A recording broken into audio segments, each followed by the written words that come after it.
ಈ ದಿನ ಕನ್ನಡಿಗರಿಗೆ ವಿಶೇಷವಾಗಿ ಬೆಂಗಳೂರಿಗರಿಗೆ ಮರೆಯಲಾರದಂತಹ ದಿನ. Ladies and gentlemen, boys and girls, the unveiling the statue of Nadaprabhu, flagging off of trains and inaugural of Kempegowda International Airport Terminal 2 by Honorable Prime Minister Shri Narendra Modi ji is indeed a great tribute to the founder of Bengaluru and boost to rail and airport infrastructure. Nava Karnataka for Nava Bharata. ತಮಗೆಲ್ಲರಿಗೂ ಈ ದಿನದ ಈ ಐತಿಹಾಸಿಕ ಕಾರ್ಯಕ್ರಮಕ್ಕೆ ಆದರದ ಹೃತ್ಪೂರ್ವಕ ಸ್ವಾಗತ. Very hearty welcome to all of you ladies and gentlemen, boys and girls. ನಾನು ಶಂಕರ್ ಪ್ರಕಾಶ್. ನಾನು ಅನುಷಾ ಲಕ್ಕಣ್ಣ. ಕಾರ್ಯಕ್ರಮದ ಪ್ರಾರಂಭದಲ್ಲಿ ನಾಡಗೀತೆಯ ಪ್ರಸ್ತುತಿ. ದಯಮಾಡಿ ತಾವೆಲ್ಲರೂ ನಾಡಗೀತೆಗೆ ಎದ್ದು ನಿಲ್ಲುವ ಮೂಲಕ ಗೌರವವನ್ನ ಸೂಚಿಸಬೇಕಾಗಿ ವಿನಂತಿ. I would request all of you to kindly rise for nadageethe.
Ladies and gentlemen, requesting you to kindly please be seated.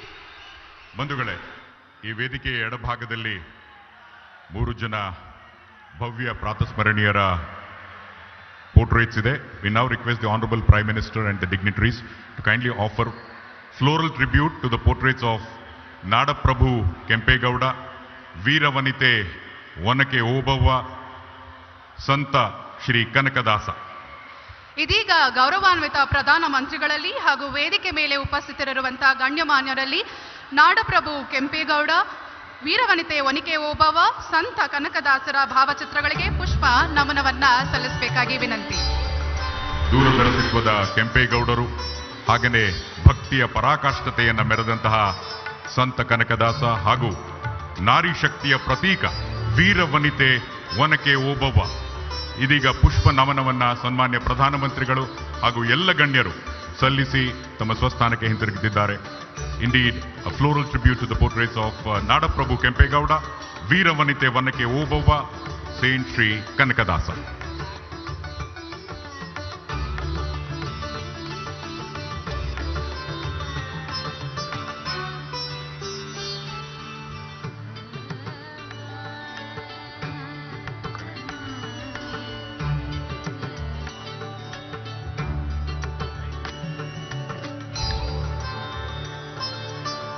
ಬಂಧುಗಳೇ, ಈ ದಿನದ ಈ ಐತಿಹಾಸಿಕ ಕಾರ್ಯಕ್ರಮಕ್ಕೆ ಸನ್ಮಾನ್ಯ ಪ್ರಧಾನಮಂತ್ರಿಗಳಾದ ಶ್ರೀ ನರೇಂದ್ರ ಮೋದಿಜಿಯವರು ಆಗಮಿಸಿರೋದು ನಮಗೆಲ್ಲರಿಗೂ ಅತ್ಯಂತ ಹರ್ಷದಾಯಕವಾಗಿರ್ತಕ್ಕಂಥ ಸಮಾಚಾರ. It's indeed a matter of great pride and privilege for all of us Kannadigas, the arrival of the Honorable Prime Minister. At this juncture, on behalf of the entire citizen fraternity of Karnataka, we request the Honorable Chief Minister Shri Basavaraj Bommai to kindly felicitate the Honorable Prime Minister Shri Narendra Modi ji. ಇದೀಗ ಕರ್ನಾಟಕ ರಾಜ್ಯದ ಸನ್ಮಾನ್ಯ ಮುಖ್ಯಮಂತ್ರಿಗಳಾದಂತಹ ಸನ್ಮಾನ್ಯ ಶ್ರೀ ಬಸವರಾಜ ಬೊಮ್ಮಾಯಿ ಅವರು ಗೌರವಾನ್ವಿತ ಪ್ರಧಾನಮಂತ್ರಿಗಳಾದಂತಹ ಸನ್ಮಾನ್ಯ ಶ್ರೀ ನರೇಂದ್ರ ಮೋದಿಜಿ ಅವರಿಗೆ ಗೌರವ ಸಮರ್ಪಣೆಯನ್ನ ಸಲ್ಲಿಸುವ ಮುಖೇನ ಕಾರ್ಯಕ್ರಮಕ್ಕೆ ಸ್ವಾಗತಿಸಲಿದ್ದಾರೆ. ಬಂಧುಗಳೇ, ನಾಡಪ್ರಭು ಕೆಂಪೇಗೌಡ ಅಪಾರ ದೂರದರ್ಶಿತ್ವವುಳ್ಳವರು. ಅದೇ ರೀತಿ ಪ್ರಧಾನಿ ನರೇಂದ್ರ ಮೋದಿ ಅವರು ಸಹ ಇಡೀ ಭಾರತ ದೇಶವನ್ನ ವಿಶ್ವಕ್ಕೆ ಮಾದರಿ ಎನ್ನುವಂತಹ ನಿಟ್ಟಿನಲ್ಲಿ ಮುನ್ನಡೆಸ್ತಾ ಇದ್ದಾರೆ. ಹಾಗೇನೆ ಪರಮಪೂಜ್ಯ ಸ್ವಾಮೀಜಿಗಳು ಸಹ ನರೇಂದ್ರ ಮೋದಿಜಿ ಅವರಿಗೆ ಆ ಕೆಂಪೇಗೌಡನ ಆ ಮಹಿಮೆಯನ್ನ ಇದರ ಮುಖೇನ ತಿಳಿಸ್ತಾ ಇದ್ದಾರೆ. ಹಾಗೇನೆ 108 ಅಡಿ ವಿಶ್ವದಲ್ಲಿ ಅತಿ ಎತ್ತರದ ಕಂಚಿನ ಪ್ರತಿಮೆ ಸ್ಟ್ಯಾಚ್ಯೂ ಆಫ್ ಪ್ರಾಸ್ಪೆರಿಟಿ, ಅದರ ಒಂದು ಮಾದರಿಯನ್ನ ನೆನಪಿನ ಕಾಣಿಕೆ ರೂಪದಲ್ಲಿ ಪ್ರಧಾನಮಂತ್ರಿಗಳಿಗೆ ಇದೀಗ ನೀಡಲಾಗ್ತಾ ಇದೆ. Thank you, Honorable Prime Minister, sir, for accepting the felicitations from Kannadigas. ಇದೀಗ ವೇದಿಕೆಯ ಸಂಪ್ರದಾಯದಂತೆ ತಮ್ಮೆಲ್ಲರನ್ನ ಸ್ವಾಗತಿಸಲಿದ್ದಾರೆ ಕೇಂದ್ರ ಸಚಿವರಾದಂತಹ ಶ್ರೀ ಪ್ರಹ್ಲಾದ್ ಜೋಶಿ ಅವರು. ಬಂಧುಗಳೇ, please welcome Honorable Union Minister Shri Pralhad Joshi G.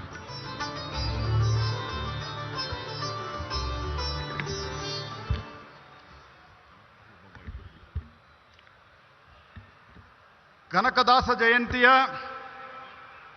ಹಾಗೂ ಓಬವ್ವನ ಜಯಂತಿಯ ಈ ಶುಭ ಸಂದರ್ಭದಲ್ಲಿ ದೇಶ ಕಂಡ ಅಪರೂಪದ ನಾಯಕ, ಬಡವರ ಆಶಾ ಕಿರಣ ಸನ್ಮಾನ್ಯ ಶ್ರೀ ನರೇಂದ್ರ ಮೋದಿ ಅವರನ್ನ ತಮ್ಮೆಲ್ಲರ ಪರವಾಗಿ ಹೃತ್ಪೂರ್ವಕವಾಗಿ ನಾನು ಸ್ವಾಗತಿಸ್ತಾ ಇದ್ದೇನೆ. ವಂದೇ ಭಾರತ ಟ್ರೈನಿಗೆ, ಕಾಶಿ ಟ್ರೈನಿಗೆ, ಅದೇ ರೀತಿ 2400 ಗ್ರಾಮಗಳಿಂದ ಸುಮಾರು 4 ಕೋಟಿ ಜನರನ್ನ ಭಾಗವಹಿಸಿ ಮೃತ್ತಿಕೆಯನ್ನು ತಂದಂಥ, ಅಂದರೆ ಮಣ್ಣನ್ನು ತಂದು ಕೆಂಪೇಗೌಡ ಸ್ಟ್ಯಾಚ್ಯೂವನ್ನು ಇವತ್ತಿಲ್ಲಿ ಪ್ರತಿಷ್ಠಾಪನೆ ಮಾಡಲಾಗಿದೆ. ಅದರ ಉದ್ಘಾಟನೆಯನ್ನು ಮಾಡಿ, ಈ ಟ್ರೈನನ್ನು ಉದ್ಘಾಟನೆ ಮಾಡಿ ಕನಕದಾಸರಿಗೆ, ಮಹರ್ಷಿ ವಾಲ್ಮೀಕರಿಗೆ ಗೌರವವನ್ನು ಅರ್ಪಿಸಿ ಸನ್ಮಾನ್ಯ ಪ್ರಧಾನಮಂತ್ರಿಗಳು ಇಲ್ಲಿಗೆ ಈ ಟರ್ಮಿನಲ್ ಅನ್ನು ಉದ್ಘಾಟನೆ ಮಾಡಿ, ಹೊಸ ಟರ್ಮಿನಲ್ ಅನ್ನು ಉದ್ಘಾಟನೆ ಮಾಡಿ ತಮ್ಮ ಮುಂದೆ ಆಗಮಿಸಿದ್ದಾರೆ. ಮತ್ತೊಮ್ಮೆ ಅವರಿಗೆ ಸ್ವಾಗತವನ್ನು ಕೋರ್ತಾ, ಇವತ್ತಿನ ಈ ಕಾರ್ಯಕ್ರಮದಲ್ಲಿ ಉಪಸ್ಥಿತರಿರುವಂತಹ ಆದಿಚುಂಚನಗಿರಿಯ ಮಹಾಸಂಸ್ಥಾನದ ಪರಮಪೂಜ್ಯ ಶ್ರೀ ನಿರ್ಮಲಾನಂದ ಮಹಾಸ್ವಾಮೀಜಿ ಅವರಿಗೆ, ಅದೇ ರೀತಿ ಪರಮಪೂಜ್ಯ ನಂಜಾವದಾತ ಸ್ವಾಮೀಜಿ ಅವರಿಗೆ ಗೌರವಪೂರ್ವಕವಾಗಿ ನಮಸ್ಕರಿಸಿ ಅವರಿಬ್ಬರನ್ನೂ ನಾನು ಹೃತ್ಪೂರ್ವಕವಾಗಿ ಭಕ್ತಿಪೂರ್ವಕವಾಗಿ ಸ್ವಾಗತವನ್ನು ಮಾಡ್ತಾ ಇದ್ದೇನೆ.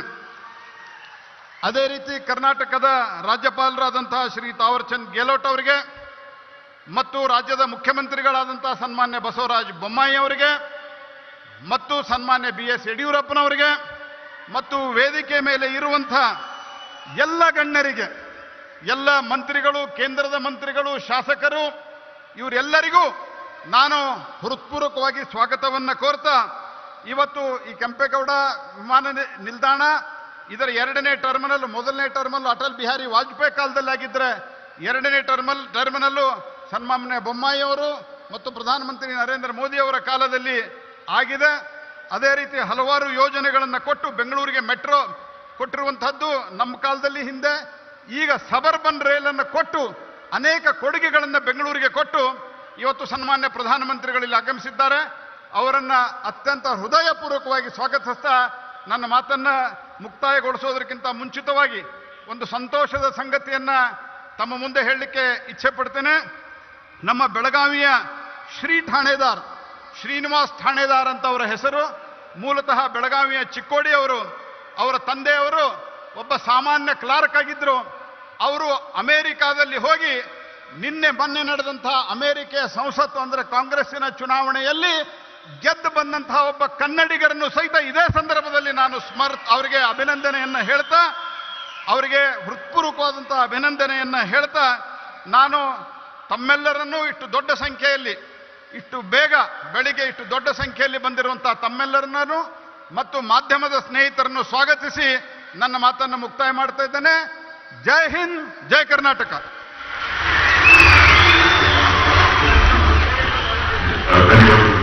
Thank you for extending a very cordial welcome. Thank you, sir.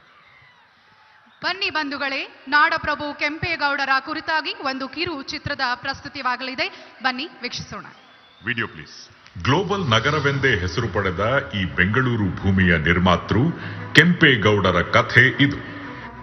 1510ರಲ್ಲಿ ಜನಿಸಿದ ಕೆಂಪೇಗೌಡರು ಅಜ್ಜ ನಿರ್ಮಿಸಿದ ಯಲಹಂಕ ನಾಡಪ್ರಭು ಸಾಮ್ರಾಜ್ಯದ ಭವಿಷ್ಯದ ನಾಯಕರಾಗಿದ್ದರು. ಕೆಂಪೇಗೌಡರು ಯುವರಾಜರಾಗಿ ತನ್ನ ಭವಿಷ್ಯದ ಸಾಮ್ರಾಜ್ಯ ನಿರ್ಮಾಣದ ಕುರಿತು ವಿಶೇಷವಾದ ದೂರದೃಷ್ಟಿಯನ್ನು ಹೊಂದಿದ್ದರು. ವಿಜಯನಗರ ಸಾಮ್ರಾಜ್ಯದ ಚಕ್ರವರ್ತಿ ಅಚ್ಯುತರಾಯರ ಪ್ರೋತ್ಸಾಹದಿಂದ ಸ್ಫೂರ್ತಿ ಪಡೆದು ಕೆಂಪೇಗೌಡರು 1532ರಲ್ಲಿ ಬೆಂಗಳೂರಿನ ನಿರ್ಮಾಣಕ್ಕೆ ಶಂಕುಸ್ಥಾಪನೆ ನೆರವೇರಿಸಿದರು. ಕೆಂಪೇಗೌಡರ ವಾಸ್ತುಶಿಲ್ಪದ ಯೋಜನೆಯಲ್ಲಿ 4 ಮೂಲಭೂತ ಅಂಶಗಳೆಂದರೆ ಕೆರೆಕಟ್ಟೆಗಳು, ಕೋಟೆಗಳು, ಉದ್ಯಾನಗಳು ಮತ್ತು ಮಾರುಕಟ್ಟೆಗಳು. ಜಗತ್ತಿನಾದ್ಯಂತ ಬಹುತೇಕ ಎಲ್ಲಾ ನಾಗರಿಕತೆಗಳು ಮತ್ತು ದೊಡ್ಡ ನಗರಗಳು ನದಿಯ ತೀರದ ಪ್ರದೇಶಗಳಲ್ಲಿ ನಿರ್ಮಾಣಗೊಂಡಿರುವುದು ಸಹಜ. ಆದರೆ ಕೆಂಪೇಗೌಡರು ನಗರ ನಿರ್ಮಾಣಕ್ಕೆ ಆಯ್ದುಕೊಂಡ ಸ್ಥಳದ ಸುತ್ತಮುತ್ತ ಯಾವುದೇ ನದಿ ಮೂಲಗಳಿರಲಿಲ್ಲ. ಆದ ಕಾರಣ ನಗರದ ಸುತ್ತಮುತ್ತ ಕೆರೆಕಟ್ಟೆಗಳನ್ನು ನಿರ್ಮಿಸಿ ಅವುಗಳ ಸಂಪೂರ್ಣ ಸಾಮರ್ಥ್ಯವನ್ನು ಹೆಚ್ಚಿಸಿ ಅವುಗಳ ಆಧಾರದ ಮೇಲೆ ನಿರ್ಮಿಸಿದ ದೇಶದ ಏಕೈಕ ಸುಸ್ಥಿರ ನಗರ ಬೆಂಗಳೂರು. ನಗರಕ್ಕೆ ಧರ್ಮಾಂಬುದಿ, ಕೆಂಪಾಂಬುದಿ ಮೊದಲಾದ ಕೆರೆಗಳಿಂದ ನೀರಿನ ಸೌಲಭ್ಯದೊಂದಿಗೆ ಸುಸ್ಥಿರ ಜೀವನವನ್ನು ಖಾತ್ರಿಪಡಿಸಲಾಯಿತು. ನಗರದ ಅಭಿವೃದ್ಧಿಗಾಗಿ ಕೆಂಪೇಗೌಡರು ಅನುಸರಿಸಿದ ಅತ್ಯುತ್ತಮ ವೈಶಿಷ್ಟ್ಯವೆಂದರೆ ಬೀದಿ ಮತ್ತು ಪೇಟೆಗಳು. ಪ್ರತಿಯೊಂದು ಸಮುದಾಯವನ್ನು ಜನರು ಮಾಡುವ ವೃತ್ತಿ ಮತ್ತು ವ್ಯಾಪಾರದ ಪ್ರಕಾರ ವಿಂಗಡಿಸಲಾಯಿತು. ಅಂದರೆ ನಗರದ ಪೇಟೆ, ಬಳೆಪೇಟೆ, ಕುಂಬಾರಪೇಟೆ, ಚಿಕ್ಕಪೇಟೆ, ದೊಡ್ಡಪೇಟೆ, ಅಕ್ಕಿಪೇಟೆ ಮುಂತಾದವು. ಇದು ಯಾವುದೇ ಸಾಂಸ್ಕೃತಿಕ ಅಥವಾ ಧಾರ್ಮಿಕ ವಿಭಜನೆಯಾಗಿ ಇರಲಿಲ್ಲ. ಇದು ನಮ್ಮ 22 ವರ್ಷದ ಯುವ ನಾಯಕನ ದೂರದೃಷ್ಟಿಯ ಬುದ್ಧಿವಂತಿಕೆ. ಈ ಎಲ್ಲಾ ವ್ಯವಸ್ಥೆಯು ಬೆಂಗಳೂರನ್ನು ವ್ಯಾಪಾರ ಮತ್ತು ಕರಕುಶಲತೆಯ ಸಾಂಸ್ಕೃತಿಕ ಕೇಂದ್ರವಾಗಿ ಪರಿವರ್ತಿಸಿತು. ವಿಜಯನಗರದ ಚಕ್ರವರ್ತಿ ಅಚ್ಯುತರಾಯರು ಈ ರಾಜಧಾನಿಯ ಸಂಕೀರ್ಣ ಯೋಜನೆಯಿಂದ ತುಂಬಾ ಸಂತೋಷಗೊಂಡು ಹಲಸೂರು, ವರ್ತೂರು, ಕೆಂಗೇರಿ, ಜಿಗಣಿ, ಬಾಣಾವರ ಮುಂತಾದ ಸಮೀಪದ ಗ್ರಾಮಗಳನ್ನು ದಯಪಾಲಿಸಿದರು. 5 ಶತಮಾನಗಳ ನಂತರ ಇಂದಿಗೂ ಕೆಂಪೇಗೌಡರು ನಿರ್ಮಿಸಿದ 5 ಗೋಪುರಗಳು ಇದಕ್ಕೆ ಸಾಕ್ಷಿಯಾಗಿ ನಿಂತಿವೆ. ಅಂದಿನ ಆರೋಗ್ಯ ಗೋಪುರ ಇಂದಿನ ಲಾಲ್ಬಾಗ್ ಸಸ್ಯ ಉದ್ಯಾನವನವಾಗಿದೆ. ವಾಣಿಜ್ಯ ಗೋಪುರ ಇಂದಿನ ಮೇಕ್ರಿ ಸರ್ಕಲ್. ಗವಿಗಂಗಾಧರೇಶ್ವರ ದೇವಸ್ಥಾನದಲ್ಲಿ ದೈವ ಗೋಪುರ, ಹಲಸೂರಿನ ಶಿಕ್ಷ ಗೋಪುರ. 5 ಶತಮಾನಗಳ ಹಿಂದೆಯೇ ಕೆಂಪೇಗೌಡರ ಯೋಜನೆ ಎಷ್ಟೊಂದು ಅದ್ಭುತವಾಗಿತ್ತು ಎಂದರೆ ನಗರದ ಯೋಜನೆಯು ಆರಂಭದಿಂದ ಕೊನೆಯ ಹಂತದವರೆಗೂ ಎಲ್ಲದಕ್ಕೂ ವ್ಯವಸ್ಥೆ ಮಾಡಲಾಗಿತ್ತು. ಇಂದಿನ ಬೆಂಗಳೂರು ದೇಶದಲ್ಲಿ ಅತ್ಯುತ್ತಮ ವೈದ್ಯಕೀಯ ಚಿಕಿತ್ಸೆಯನ್ನು ಒದಗಿಸುತ್ತದೆ. ಇಂದಿನ ಬೆಂಗಳೂರು ಜಾಗತಿಕ ಕೈಗಾರಿಕಾ ದೈತ್ಯರಿಗೆ ನೆಲೆಯಾಗಿದೆ ಹಾಗೂ ವಾಣಿಜ್ಯ ಚಟುವಟಿಕೆಗಳು ಮತ್ತು ಉದ್ಯಮಶೀಲತಾ ಸಾಮರ್ಥ್ಯಗಳ ಹಾಟ್ಸ್ಪಾಟ್ ಆಗಿದೆ. ಇಂದಿನ ಬೆಂಗಳೂರು ದಕ್ಷಿಣ ಭಾರತದಲ್ಲಿ ಅತಿ ಹೆಚ್ಚು ಆದಾಯವನ್ನು ಗಳಿಸುವ ನಗರವಾಗಿದೆ. ಜೊತೆಗೆ ಮಿಲಿಟರಿ ಮತ್ತು ನ್ಯಾಯಾಂಗ ಚಟುವಟಿಕೆಗಳ ನೆಲೆಯಾಗಿದೆ. ನಮ್ಮ ಬೆಂಗಳೂರು ಎಲ್ಲೆಡೆಯಿಂದ ಆಗಮಿಸಿದ ಎಲ್ಲಾ ತರಹದ ಜನರಿಗೆ ಸೂರು ಒದಗಿಸಿದ ನಗರ. ಹಲವು ಸಾಮರ್ಥ್ಯ ಹಾಗೂ ಸಾಧ್ಯತೆಗಳನ್ನು ತೆರೆದಿಟ್ಟ ಪ್ರಗತಿಯ ಸಂಕೇತವಾಗಿ ಬೆಳೆದ ನಗರ. ಬೆಂಗಳೂರಿನಲ್ಲಿ ನವೆಂಬರ್ 11ರಂದು ನಾಡಪ್ರಭು ಕೆಂಪೇಗೌಡರ 108 ಅಡಿ ಕಂಚಿನ ಭವ್ಯ ಪ್ರಗತಿಯ ಪ್ರತಿಮೆ ಸ್ಟ್ಯಾಚ್ಯೂ ಆಫ್ ಪ್ರಾಸ್ಪೆರಿಟಿಯನ್ನು ಸನ್ಮಾನ್ಯ ಪ್ರಧಾನಮಂತ್ರಿ ನರೇಂದ್ರ ಮೋದಿಜಿಯವರು ಲೋಕಾರ್ಪಣೆಗೊಳಿಸುತ್ತಿದ್ದಾರೆ. ಮೋದಿಜಿಯವರು ನಮ್ಮ ದೇಶದ ಐತಿಹಾಸಿಕ ನಾಯಕರನ್ನು ಸದಾ ಗೌರವಿಸಿಕೊಂಡು ಬಂದಿದ್ದಾರೆ. ಅವರು ನಾಡಪ್ರಭು ಕೆಂಪೇಗೌಡರ ಬಗೆಗೂ ಅದೇ ಉನ್ನತ ಗೌರವವನ್ನು ಇರಿಸಿಕೊಂಡಿದ್ದಾರೆ. ಕರ್ನಾಟಕ ಮತ್ತು ನರೇಂದ್ರ ಮೋದಿಜಿಯವರ ನಡುವಿನ ಸಂಬಂಧವೂ ಅಪೂರ್ವವಾದುದು. ಈ ಒಡನಾಟದ ಭಾಗವಾಗಿ ಅವರು ಕೆಂಪೇಗೌಡರ ಪ್ರಗತಿಯ ಪ್ರತಿಮೆಯನ್ನು ಅನಾವರಣಗೊಳಿಸಲಿದ್ದಾರೆ. ಇದು ಪ್ರಧಾನಮಂತ್ರಿ ಮೋದಿಜಿಯವರು ಕರ್ನಾಟಕ ಮತ್ತು ಕನ್ನಡಿಗರ ಬಗ್ಗೆ ಹೊಂದಿರುವ ಅಪಾರ ಪ್ರೀತಿ ಮತ್ತು ಗೌರವದ ದ್ಯೋತಕವಾಗಿದೆ. ನಾಡಪ್ರಭು ಕೆಂಪೇಗೌಡರಂತಹ ಓರ್ವ ಶ್ರೇಷ್ಠ ದೂರದೃಷ್ಟಿಯ ದಾರ್ಶನಿಕನಿಂದ ಪ್ರೇರಿತರಾಗಿ, ಓರ್ವ ಮಹಾನ್ ಯುಗ ಪುರುಷನಿಂದ ಪ್ರೇರಿತರಾಗಿ ನಾವೆಲ್ಲರೂ ಮುಂಬರುವ ಪೀಳಿಗೆಗೆ ಭವ್ಯ ಭವಿಷ್ಯವನ್ನು ರಚಿಸೋಣ. ಕೆಂಪೇಗೌಡರ ಹಾದಿಯಲ್ಲಿ ನಡೆಯೋಣ. ಬನ್ನಿ, ನಾಡ ಕಟ್ಟೋಣ. ಬನ್ನಿ ನಾಡ ಕಟ್ಟೋಣ. ಇದಾಗಿತ್ತು ನಾಡಪ್ರಭು ಕೆಂಪೇಗೌಡರ ಕುರಿತಾಗಿ ಕಿರುಚಿತ್ರ. ಬಂಧುಗಳೇ, ಇನ್ನು ನಮ್ಮನ್ನೆಲ್ಲ ಉದ್ದೇಶಿಸಿ ಆದಿಚುಂಚನಗಿರಿ ಮಹಾಸಂಸ್ಥಾನದ ಪೀಠಾಧ್ಯಕ್ಷರಾದ ಗೌರವಾನ್ವಿತ ಜಗದ್ಗುರು ಶ್ರೀ ಶ್ರೀ ಶ್ರೀ ಡಾಕ್ಟರ್ ನಿರ್ಮಲಾನಂದನಾಥ ಮಹಾಸ್ವಾಮೀಜಿಯವರು ಆಶೀರ್ವಚನವನ್ನು ನೀಡಬೇಕಾಗಿ ವಿನಂತಿ. ಬಂಧುಗಳೇ, put your hands together and welcome Swamiji.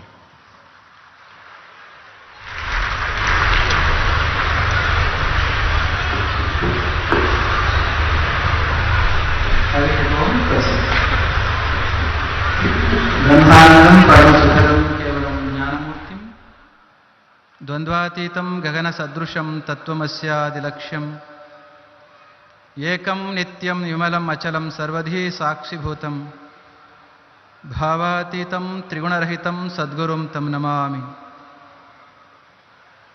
ಪ್ರಗತಿಯ ಪ್ರತಿಮೆ, ಸ್ಟ್ಯಾಚ್ಯೂ ಆಫ್ ಪ್ರಾಸ್ಪರಿಟಿ, ಇದರ ಉದ್ಘಾಟನಾ ಕಾರ್ಯಕ್ರಮದ ಈ ಪವಿತ್ರ ಗಳಿಗೆಯಲ್ಲಿ ನಮ್ಮೆಲ್ಲರ ಆರಾಧ್ಯ ದೈವಯೋಗಿ ಪದ್ಮಭೂಷಣ ಜಗದ್ಗುರು ಡಾಕ್ಟರ್ ಶ್ರೀ ಬಾಲ್ ಗಂಗಾಧರನಾಥ್ ಮಹಾಸ್ವಾಮೀಜಿಯವರ ದಿವ್ಯ ಚೇತನಕ್ಕೆ ಮನಸ್ಸ ನಮಿಸಿ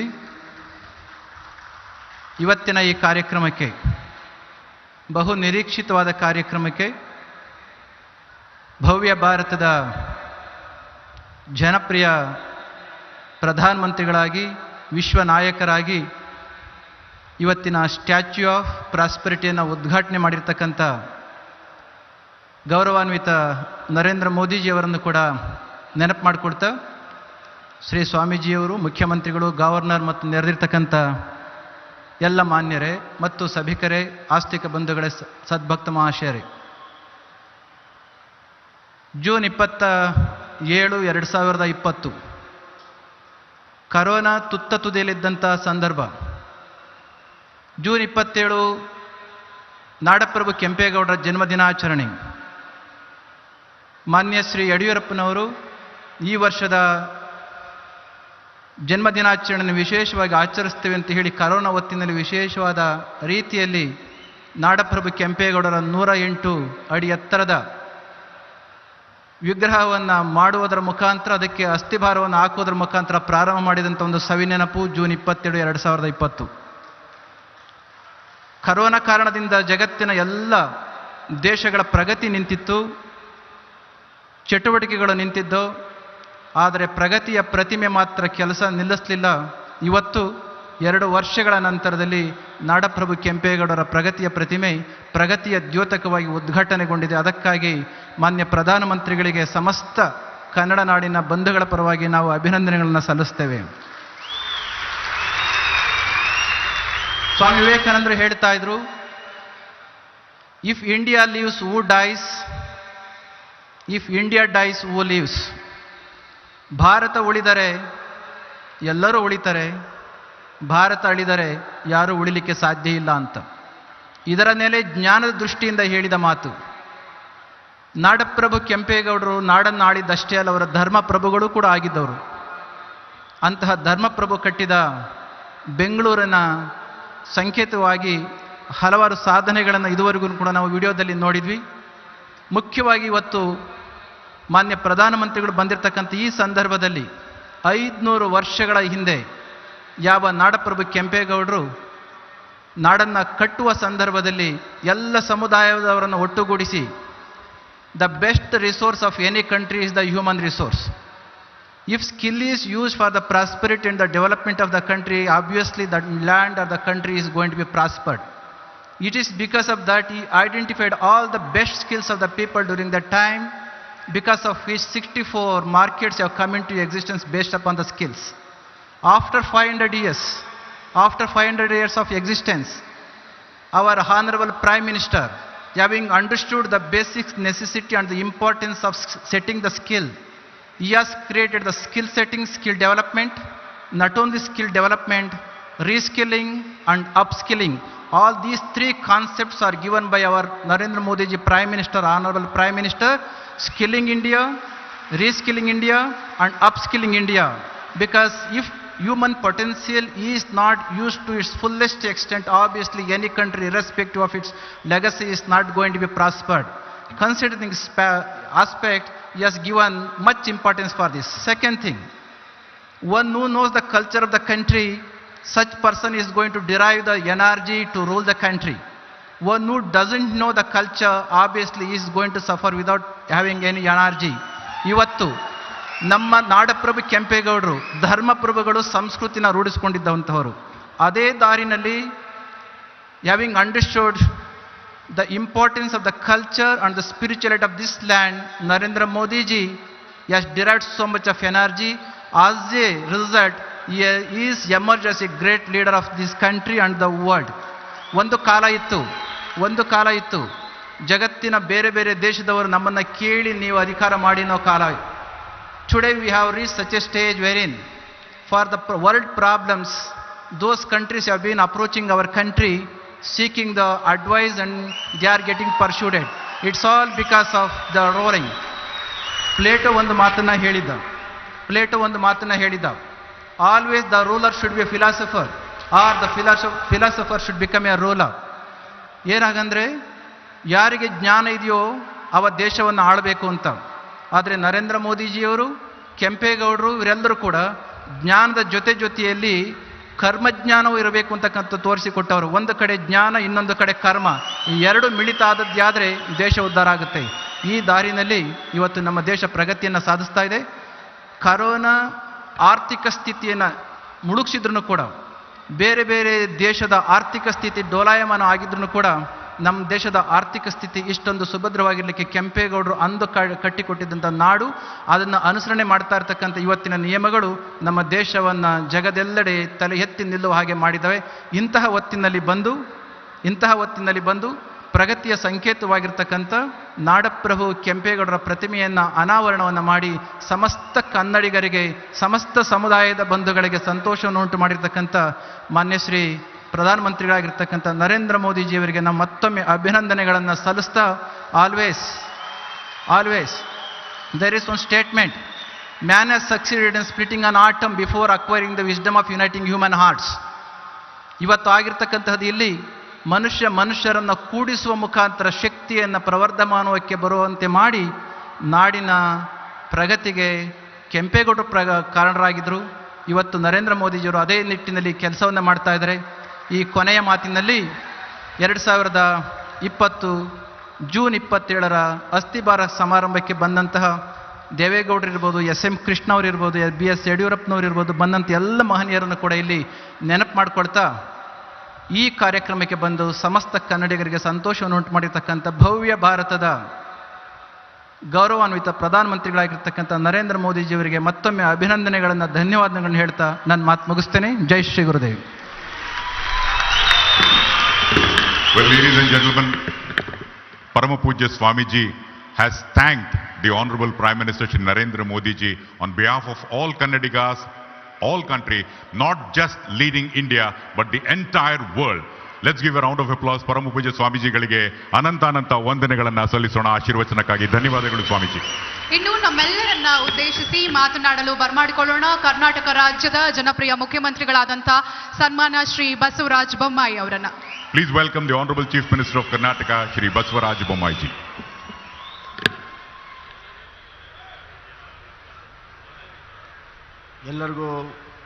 ಎಲ್ಲರಿಗೂ ನಮಸ್ಕಾರಗಳು. ಇಂದು ಕರ್ನಾಟಕದ ಅಭಿವೃದ್ಧಿಯ ಪಥದಲ್ಲಿ ಸುವರ್ಣ ಅಕ್ಷರದಲ್ಲಿ ಬರೆದಿಡುವಂಥ ಒಂದು ದಿನ. ಇಂದಿನ ಹಲವಾರು ಅಭಿವೃದ್ಧಿ ಕಾರ್ಯಕ್ರಮಗಳ ಮತ್ತು ನಾಡಪ್ರಭು ಕೆಂಪೇಗೌಡರ ಪ್ರಗತಿಯ ಪ್ರತಿಮೆಯನ್ನು ಅನಾವರಣ ಮಾಡಲು ಬಂದಿರುವಂಥ ನಮ್ಮ ನೆಚ್ಚಿನ ಪ್ರಧಾನಮಂತ್ರಿಗಳು, ವಿಶ್ವಮಾನ್ಯ ನಾಯಕರು, ನವ ಭಾರತದ ಪ್ರತೀಕವಾಗಿರುವಂಥ ಆತ್ಮನಿರ್ಭರ ಭಾರತವನ್ನು ಸಬ್ಕೆ ಸಾಥ್ ಸಬ್ಕಾ ವಿಕಾಸ್ ಕೊಟ್ಟಿರುವಂಥ ನೆಚ್ಚಿನ ಪ್ರಧಾನಮಂತ್ರಿಗಳಾದಂಥ ಶ್ರೀ ನರೇಂದ್ರ ಮೋದಿಜಿಯವರೇ, ಪರಮ ಪೂಜ್ಯ ನಿರ್ಮಲಾನಂದ ಮಹಾಸ್ವಾಮಿಗಳು, ಪರಮ ಪೂಜ್ಯ ನಂಜಾದೂತ ಮಹಾಸ್ವಾಮಿಗಳ ಪಾದಗಳಲ್ಲಿ ನಮಸ್ಕರಿಸಿ, ಗಂತವತ್ತ ರಾಜ್ಯಪಾಲರಂಥ ಗೆಲೋಜಿಯವರೇ, ಹಿರಿಯರಾದಂಥ ಯಡಿಯೂರಪ್ಪಜಿಯವರೇ, ಕೇಂದ್ರದ ಎಲ್ಲ ಸಚಿವರೇ, ನನ್ನ ಸಚಿವ ಸಂಪುಟದ ಎಲ್ಲ ಸದಸ್ಯರೇ, ವೇದಿಕೆ ಮೇಲಿರುವಂಥ ಗಣ್ಯರೇ, ಇಲ್ಲಿ ನೆರೆದಿರುವಂಥ ಅಣ್ಣ ತಮ್ಮಂದಿರೇ, ಅಕ್ಕ ತಂಗಿರೇ, ಮಾಧ್ಯಮ ಸ್ನೇಹಿತರೆ, ಬಂಧುಗಳೇ, ಇವತ್ತು ಸನ್ಮಾನ್ಯ ಪ್ರಧಾನಮಂತ್ರಿಗಳು ಹಲವಾರು ಕಾರ್ಯಕ್ರಮದಲ್ಲಿ ಭಾಗವಹಿಸಿರುವಂಥದ್ದು ಅತ್ಯಂತ ಪ್ರಮುಖವಾಗಿದೆ. ಮೊಟ್ಟ ಮೊದಲನೇದು, ನಮ್ಮ ನಾಡಿಗೆ ಅತ್ಯಂತ ಶ್ರೇಷ್ಠ ಸಂತರಾದಂಥ ಕನಕದಾಸರ ಜನ್ಮದಿನೋತ್ಸವವನ್ನು ಪುಷ್ಪಾರ್ಚನೆಯನ್ನು, ಅದಾದ ಮೇಲೆ ಮಹರ್ಷಿ ವಾಲ್ಮೀಕಿಯವರ ಪುಷ್ಪಾರ್ಚನೆಯನ್ನು ಮಾಡಿ ಈ ನಾಡಿನ ಭಾವನೆಗಳಿಗೆ ಗೌರವವನ್ನು ಸಲ್ಲಿಸಿದ್ದಾರೆ ಅಂತ ಹೇಳಕ್ಕೆ ಇಚ್ಛೆಪಡ್ತೇನೆ.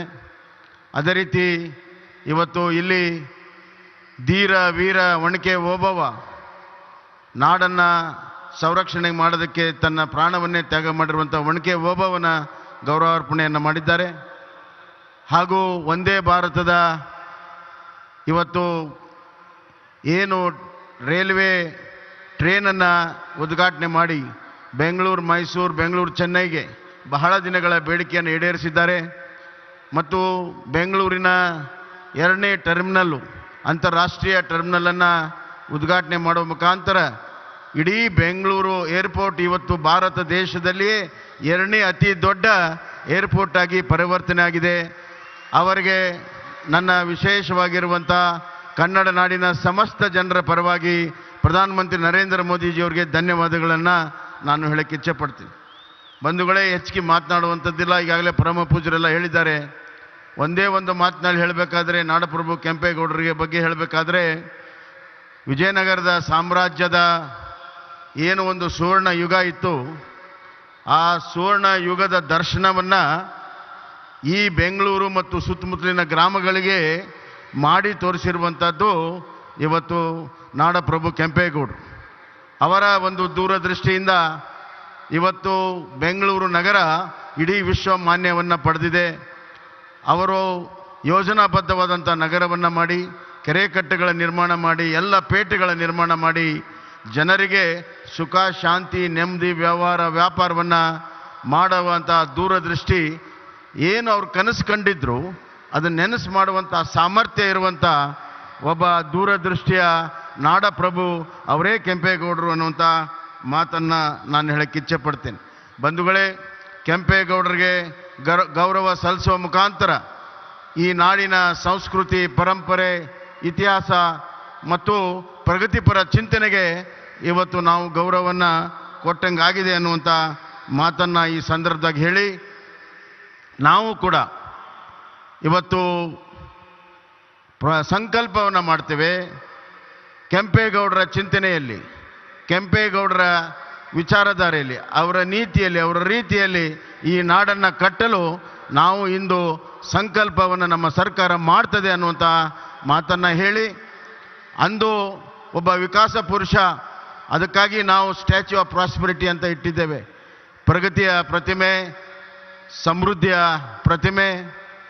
ಇವತ್ತು ನಮ್ಮ ಪ್ರಧಾನಮಂತ್ರಿಗಳ ನಾಡಿನಲ್ಲಿ statue of unity Sardar Vallabhbhai Patel ಅವ್ರದ್ದಿದ್ದರೆ, ಇವತ್ತು ಇಲ್ಲಿಯ ಸರ್ದಾರ ಕೆಂಪೇಗೌಡರದು ಸ್ಟ್ಯಾಚ್ಯೂ ಆಫ್ ಪ್ರಾಸ್ಪರಿಟಿಯನ್ನು ನಾವು ಮಾಡಿದ್ದೇವೆ. ಪ್ರಧಾನಮಂತ್ರಿಗಳು ಇವತ್ತು ಆಧುನಿಕ ವಿಕಾಸ ಪುರುಷರು. ದೇಶದ ಹಲವಾರು ಸಮಸ್ಯೆಗಳನ್ನು, ಮೂಲಭೂತ ಸಮಸ್ಯೆಗಳನ್ನು ಬಗೆಹರಿಸಿ ಬಲಿಷ್ಠ ಭಾರತವನ್ನು ಕಟ್ಟಿ ಇವತ್ತು ಆತ್ಮನಿರ್ಭರ ಭಾರತವನ್ನು ಮಾಡಿ, ಆ ಅಭಿವೃದ್ಧಿಯಲ್ಲಿ ಎಲ್ಲರಿಗೂ ಅವಕಾಶ ಕೊಟ್ಟು ಸಬ್ಕೆ ಸಾಥ್ ಸಬ್ಕೆ ವಿಕಾಸವನ್ನು ಮಾಡಿ ಅಂತಾರಾಷ್ಟ್ರೀಯ ಮಟ್ಟದಲ್ಲಿ ಭಾರತವನ್ನು ಇವತ್ತು ಅವರು ಅತ್ಯಂತ ಎತ್ತರಕ್ಕೆ ತೆಗೆದುಕೊಂಡು ಹೋಗಿದ್ದಾರೆ. ಇಡೀ ವಿಶ್ವದಲ್ಲಿ ಆರ್ಥಿಕ ಹಿಂಜರಿತ ಇದ್ದಂತಹ ಸಂದರ್ಭದಲ್ಲಿ ಇವತ್ತು ನಮ್ಮ ಭಾರತ ಆರ್ಥಿಕವಾಗಿ ಅತ್ಯಂತ ಪ್ರಬಲವಾಗಿ ಮುಂದುವರಿತಾ ಇದ್ದರೆ ಸನ್ಮಾನ್ಯ ನರೇಂದ್ರ ಮೋದಿಜಿಯವರ ಕಾರ್ಯಕ್ರಮ ಮತ್ತು ಯೋಜನೆಗಳೇ ಕಾರಣ ಅನ್ನುವಂಥ ಮಾತನ್ನು ಈ ಸಂದರ್ಭದಾಗ ಹೇಳಿ, ಒಬ್ಬ ವಿಕಾಸ ಪುರುಷನ ದಾರಿಯಲ್ಲಿ ನವ ಭಾರತ ನಿರ್ಮಾಣವನ್ನು ಮಾಡುತ್ತಿರುವಂಥ ನರೇಂದ್ರ ಮೋದಿಜಿ ಅವರ ಕೈಯಲ್ಲಿ ಕೆಂಪೇಗೌಡರ ನಾಡಪ್ರಭು ಕೆಂಪೇಗೌಡರ ಮೂರ್ತಿ ಅನಾವರಣ ಆಗುತ್ತಿರುವಂಥದ್ದು ಅದು ದೈವ ಇಚ್ಛೆ ಅಂತ ನಾನು ಈ ಸಂದರ್ಭದಲ್ಲಿ ನಾನು ಹೇಳ್ತಾ, ಇವತ್ತು ಸನ್ಮಾನ್ಯ ಪ್ರಧಾನಮಂತ್ರಿಜಿಯವರು ಎರಡು ದೊಡ್ಡ ಕೊಡುಗೆಯನ್ನೇನು ಕೊಟ್ಟಿದ್ದಾರೆ. ಇವತ್ತು ನಮ್ಮ ವಂದೇ ಭಾರತ ಟ್ರೈನು ಮತ್ತು ನಮ್ಮ ಟರ್ಮಿನಲ್, ಅದಲ್ಲದೆ ಕಳೆದ ಬಾರಿ ಸಬರ್ಬನ್ ಟ್ರೈನ್ ಕೊಟ್ಟಿದ್ದರು, ಅಲ್ಲಿ ಕರಾವಳಿಯಲ್ಲಿ ಪೋರ್ಟ್ಸನ್ನು ಕೊಟ್ಟಿದ್ದಾರೆ. ನಿರಂತರವಾಗಿ ಕರ್ನಾಟಕದ ಅಭಿವೃದ್ಧಿಯಲ್ಲಿ ಬಹಳ ದೊಡ್ಡ ಬೆಂಬಲವನ್ನು ಕೊಡುಗೆಯನ್ನು ಕೊಡ್ತಿರುವಂಥ ನಮ್ಮ ನರೇಂದ್ರ ಮೋದಿಜಿ ಅವರಿಗೆ ನನ್ನ ಸಮಸ್ತ ಕನ್ನಡರ ಪರವಾಗಿ ಅಭಿನಂದನೆಯನ್ನು ಸಲ್ಲಿಸಿ, ನಾಡು ಪ್ರಭು ಕೆಂಪೇಗೌಡರ ಒಂದು ಆಶೀರ್ವಾದ, ಅವರ ಸಂಕಲ್ಪದಿಂದ ನಾವು ಅದೇ ದಾರಿಯಲ್ಲಿ ಮುಂದುವರಿತೇವೆ ಅನ್ನುವಂಥ ಪುನರ್ ಸಂಕಲ್ಪವನ್ನು ಮಾಡಿ ನನ್ನ ಮಾತಿಗೆ ವಿರಾಮ ಹೇಳ್ತೇನೆ. ಧನ್ಯವಾದಗಳು. ಕರ್ನಾಟಕ ರಾಜ್ಯದ ಮುಖ್ಯಮಂತ್ರಿಗಳಿಗೆ ಧನ್ಯವಾದಗಳನ್ನು ಅರ್ಪಿಸ್ತಾ ಇದ್ದೀವಿ. ಬಂಧುಗಳೇ, ದ ಮೂಮೆಂಟ್ ಹ್ಯಾಸ್ ಕಮ್. ಆ ಸಮಯ ಬಂದಿದೆ. Please put your hands together with A huge round of applause and welcome the honourable prime minister of India Shri Narendra Modi. ತಾವೆಲ್ಲರೂ ಅತ್ಯಂತ ಕಾತುರದಿಂದ ಕಾಯ್ತಿರುವಂತಹ ಕ್ಷಣ ಆಗಮಿಸಿದೆ.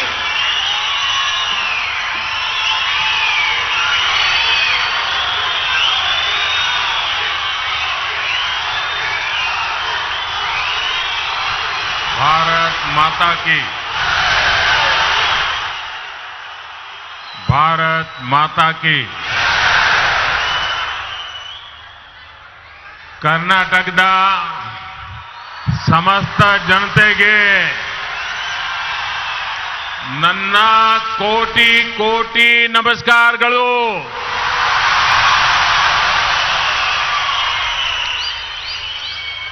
मंच पर विराजमान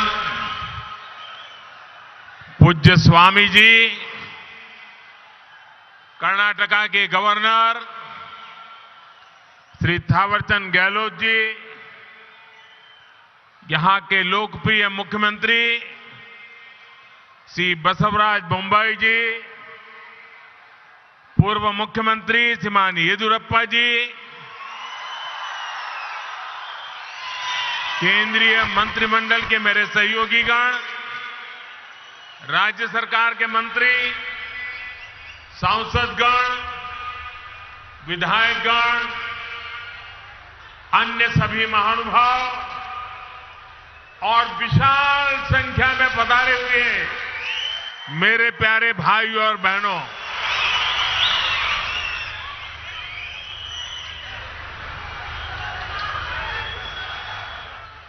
ये मेरा सौभाग्य है कि आज मुझे बेंगलुरु में एक बहुत विशेष दिन पर आने का अवसर मिला है. आज कर्नाटका की, देश की दो महान संतानों की जन्म जयंती है.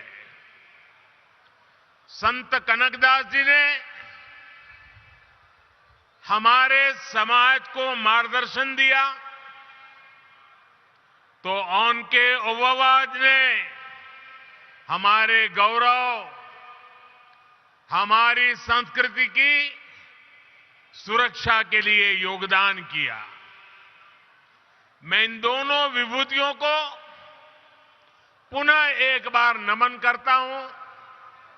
साथियों, आज इन महान विभूतियों को सम्मान देते हुए हम बेंगलुरु के कर्नाटका के विकास और विरासत दोनों को सशक्त कर रहे हैं. आज कर्नाटका को पहली made in India Vande Bharat train मिली. ये ट्रेन चेन्नई, देश की स्टार्टअप कैपिटल बेंगलुरु और धरोहरों के शहर मैसूरू को आपस में जोड़ती है. कर्नाटका के लोगों को अयोध्या, प्रयागराज और काशी के दर्शन कराने वाली भारत गौरव काशी दर्शन ट्रेन, इसकी भी आज शुरुआत हुई है। आज केम्पेगौड़ा इंटरनेशनल एयरपोर्ट के दूसरे टर्मिनल का भी उद्घाटन हुआ है। मैंने सोशल मीडिया पर एयरपोर्ट के नए टर्मिनल की कुछ तस्वीरें पोस्ट की थी और आज वहां जाकर लगा कि नया टर्मिनल तस्वीरों में जितना सुंदर दिख रहा है उससे भी ज्यादा भव्य है, आधुनिक है। ये बेंगलुरु के लोगों की बहुत पुरानी मांग थी जो अब हमारी सरकार पूरा कर रही है। साथियों, मुझे नाड़ प्रभु केम्पेगौड़ा जी की 108 फीट की प्रतिमा के अनावरण और उनके जलाभिषेक का भी अवसर मिला। नाड़ प्रभु केम्पेगौड़ा की ये विशाल प्रतिमा हमें भविष्य के बेंगलुरु, भविष्य के भारत के लिए निरंतर समर्पित भाव से मेहनत करने की प्रेरणा देगी। भाइयों और बहनों, ये मेरा सौभाग्य है कि आज पूज्य स्वामी जी ने जिस प्रकार से आशीर्वाद दिए, जिस प्रकार से भावना प्रकट की, मैं हृदय से उनका आभार व्यक्त करता हूं। साथियों, आज पूरी दुनिया में भारत की पहचान स्टार्टअप के लिए है और भारत की इस पहचान को सशक्त करने में बहुत बड़ी भूमिका हमारे बेंगलुरु की है। स्टार्टअप सिर्फ एक कंपनी भर नहीं होता, स्टार्टअप एक जज्बा होता है, कुछ नया करने का जज्बा, कुछ हटकर के सोचने का जज्बा। स्टार्टअप एक विश्वास होता है हर उस चुनौती के समाधान का जो देश के सामने है। इसलिए बेंगलुरु एक स्टार्टअप स्पिरिट का प्रतिनिधित्व करता है।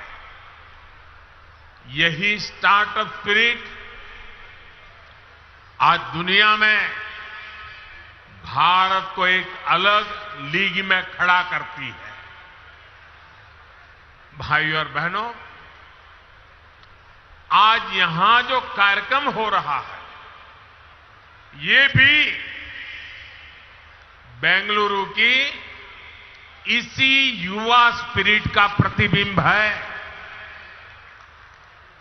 आज शुरू हुई वंदे भारत एक्सप्रेस भी सिर्फ एक नई ट्रेन नहीं है, बल्कि ये नए भारत की नई पहचान है।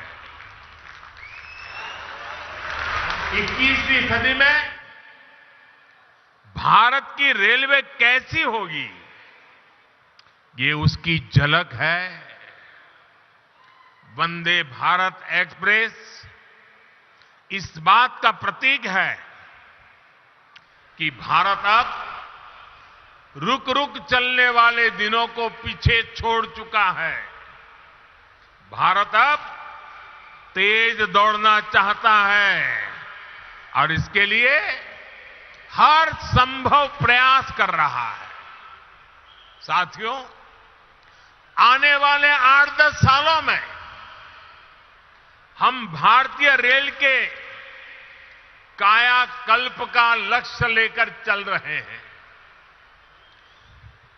400 से ज्यादा नई वंदे भारत ट्रेनें,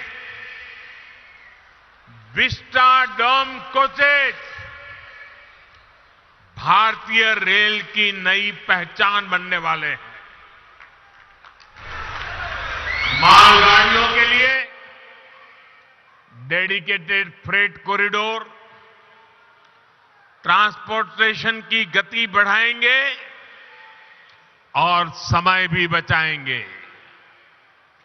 तेजी से हो रहा ब्रॉडगेज परिवर्तन का काम नए नए क्षेत्रों को रेलवे के मैप पर लेकर आ रहा है और इन सब के बीच आज देश अपने रेलवे स्टेशनों को भी आधुनिक बना रहा है।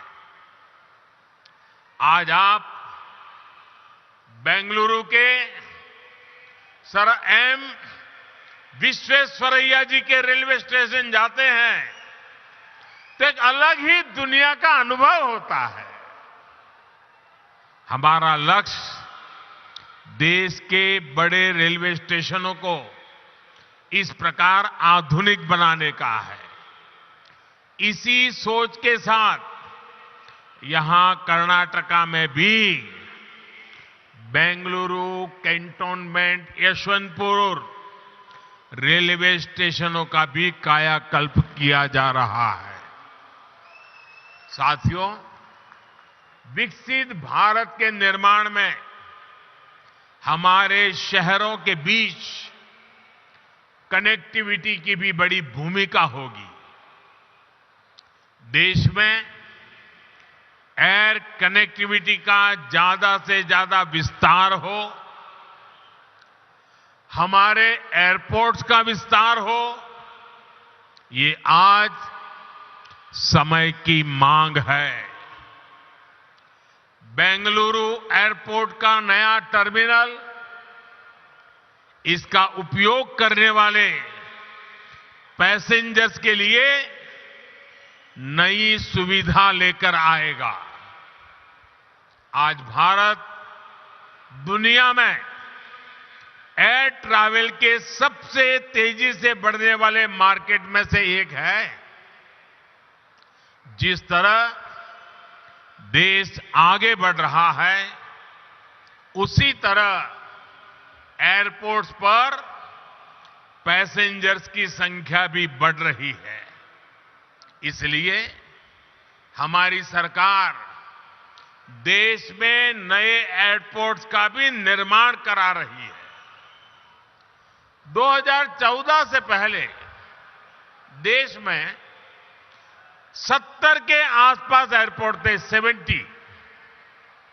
अब इनकी संख्या 140 से ज्यादा हो गई है, डबल।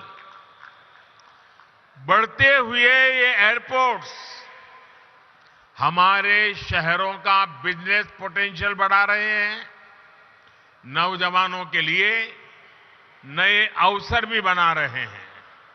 साथियों, आज पूरी दुनिया में भारत में निवेश के लिए जो अभूतपूर्व विश्वास बना है, उसका बहुत बड़ा लाभ कर्नाटका को भी मिल रहा है। आप कल्पना कीजिए, बीते 3 वर्ष जब पूरी दुनिया कोविड से प्रभावित रही, तब कर्नाटका में लगभग 4 लाख करोड़ रुपए का निवेश हुआ। पिछले वर्ष एफडीआई को आकर्षित करने में कर्नाटका देश में अग्रणी रहा है। और ये जो निवेश हो रहा है, ये सिर्फ आईटी सेक्टर तक सीमित नहीं है, बल्कि बायोटेक्नोलॉजी से लेकर डिफेंस मैन्युफैक्चरिंग तक हर सेक्टर का यहां विस्तार हो रहा है। देश में एयरक्राफ्ट और स्पेसक्राफ्ट इंडस्ट्री में 25% हिस्सेदारी ये हमारे कर्नाटका की है। देश की सेना के लिए जो एयरक्राफ्ट और हेलीकॉप्टर हम बना रहे हैं, उसमें से लगभग 70% यही बनते हैं। देश में इलेक्ट्रिक व्हीकल मैन्युफैक्चरिंग में भी कर्नाटका बहुत आगे है। आज फॉर्च्यून 500 कंपनियों में से 400 से अधिक कंपनियां कर्नाटका में काम कर रही है और ये लिस्ट लगातार बढ़ रही है। ये सब कुछ इसलिए हो रहा है क्योंकि आज कर्नाटका डबल इंजन की ताकत से चल रहा है। भाइयों और बहनों, आज बात चाहे गवर्नेंस की हो या फिर फिजिकल और डिजिटल इंफ्रास्ट्रक्चर के निर्माण की, भारत एक अलग ही लेवल पर काम कर रहा है। आज पूरी दुनिया हैरान होती है जब भारत के डिजिटल पेमेंट भीम यूपीआई के बारे में सुनती है। क्या 8 वर्ष पहले ये कल्पना करना भी संभव था? Made in India, 5G technology, क्या ये सोचा भी जा सकता था? इन सब में बेंगलुरु के युवाओं की, यहां के प्रोफेशनल्स की बहुत बड़ी भूमिका है। 2014 से पहले के भारत में ये चीजें कल्पना से परे थी। इसका कारण ये है कि तब जो सरकारें थी उनकी सोच ही पुरानी थी। पहले की सरकारें स्पीड को लग्जरी तो स्केल को रिस्क मानती थी।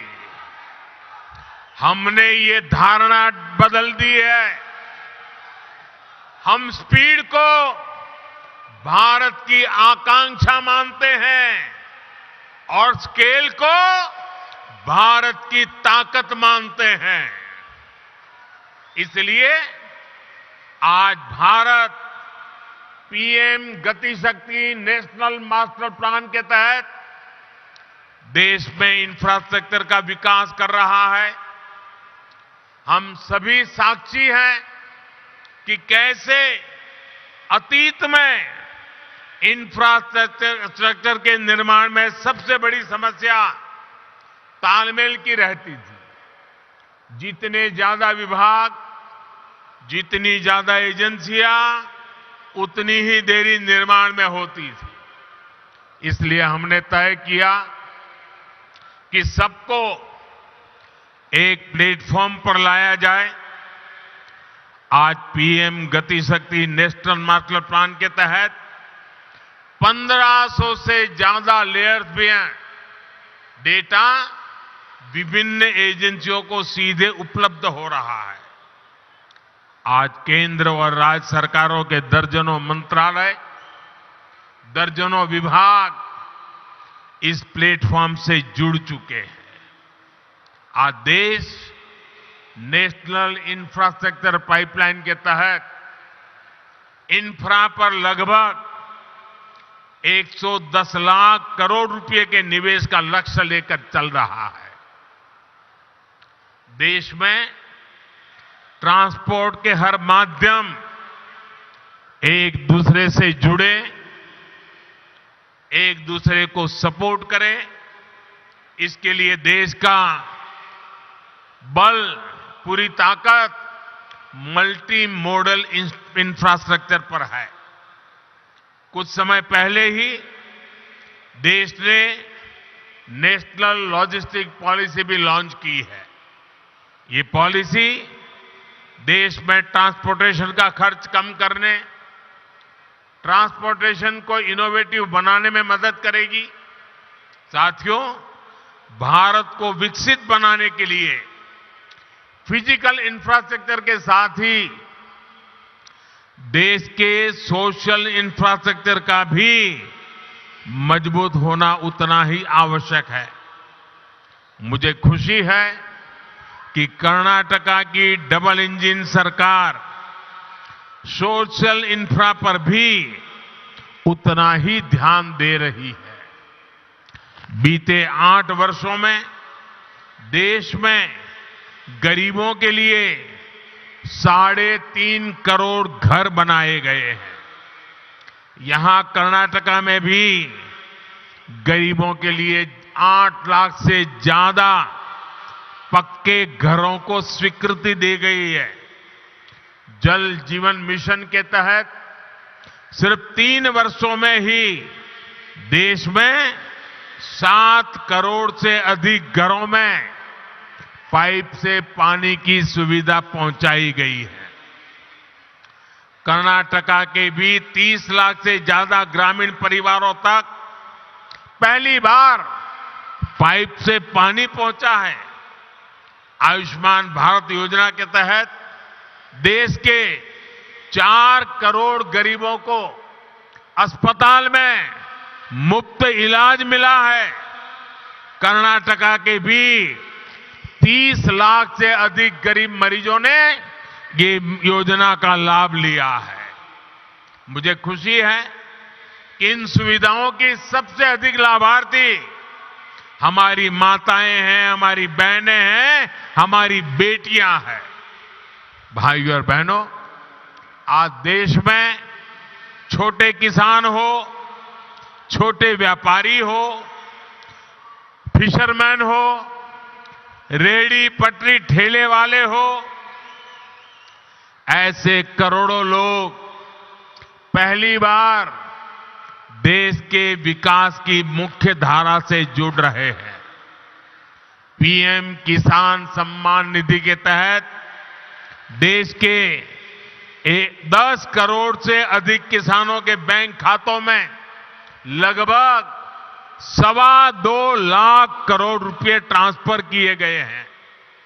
कर्नाटका के भी 55 लाख से ज्यादा छोटे किसानों को लगभग 11,000 करोड़ रुपए मिल चुके हैं। पीएम स्वनिधि के तहत देश के 40 लाख से अधिक रेहड़ी पटरी ठेले वाले भाई बहनों को आर्थिक मदद मिली है।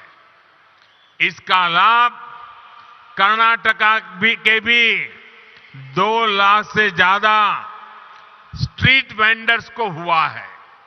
साथियों, इस बार 15 अगस्त को लाल किले से मैंने अपने देश की विरासत पर गर्व की बात कही थी। हमारी ये विरासत सांस्कृतिक भी है, आध्यात्मिक भी है। आज भारत गौरव रेल देश के आस्था और आध्यात्म के स्थलों को जोड़ने के साथ ही एक भारत श्रेष्ठ भारत की भावना को भी मजबूत कर रही है। इस वर्ष अब तक देश के अलग अलग हिस्सों के लिए इस ट्रेन की 9 यात्राएं पूरी हो चुकी हैं। शिरडी मंदिर हो, श्री रामायण यात्रा हो, दिव्य काशी यात्रा हो, ऐसी सभी ट्रेनों का यात्रियों को बहुत सुखद अनुभव रहा। आज कर्नाटका से काशी, अयोध्या और प्रयागराज के लिए यात्रा शुरू हुई है। इससे कर्नाटका के लोगों को काशी, अयोध्या के दर्शन करने में मदद मिलेगी। भाइयों और बहनों, भगवत भक्ति और सामाजिक शक्ति से कैसे समाज को जोड़ा जा सकता है, इसकी प्रेरणा हमें संत कनकदास जी से भी मिलती है। एक तरफ उन्होंने कृष्ण भक्ति का रास्ता चुना और दूसरी तरफ कुल कुल कुल वेंदु होड़े दाड़दिरी कहकर उन्होंने जाति के आधार पर भेदभाव को खत्म करने का संदेश दिया। आज पूरी दुनिया में मिलेट्स यानी मोटे अनाज के महत्व को लेकर के चर्चा हो रही है। संत कनकदास जी ने उस दौर में ही मिलेट का महत्व स्थापित कर दिया था। उनकी रचना थी राम धान्य चरिते। उन्होंने कर्नाटका में सबसे ज्यादा पसंद किए जाने वाले मिलेट रागी का उदाहरण देते हुए सामाजिक समानता का संदेश दिया था। भाइयों और बहनों, आज हमारा प्रयास है कि बेंगलुरु शहर का विकास वैसे ही हो जैसे नाड़ प्रभु केम्पे गौड़ा जी ने कल्पना की थी। इस शहर की बसावट यहां के लोगों को केम्पे गौड़ा जी की महान देन है। इस बसावट में उन्होंने जिन बारीकियों का ख्याल रखा है वो अद्भुत, अद्वितीय है।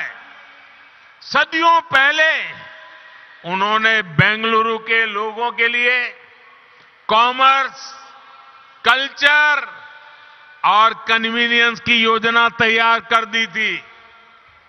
उनकी दूरदृष्टि का फायदा आज भी बेंगलुरु के लोगों को मिल रहा है।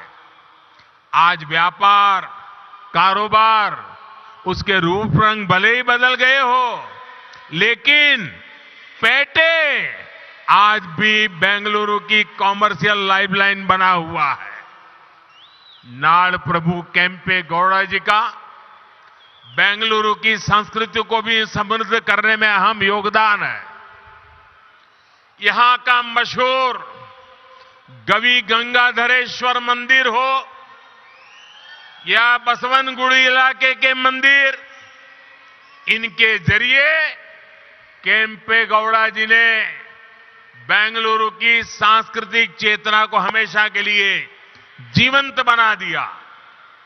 बेंगलुरु शहर के लोग इस शहर की ऐसी बेमिसाल बसावट के लिए केम्पे गौड़ा जी के हमेशा आभारी रहेंगे।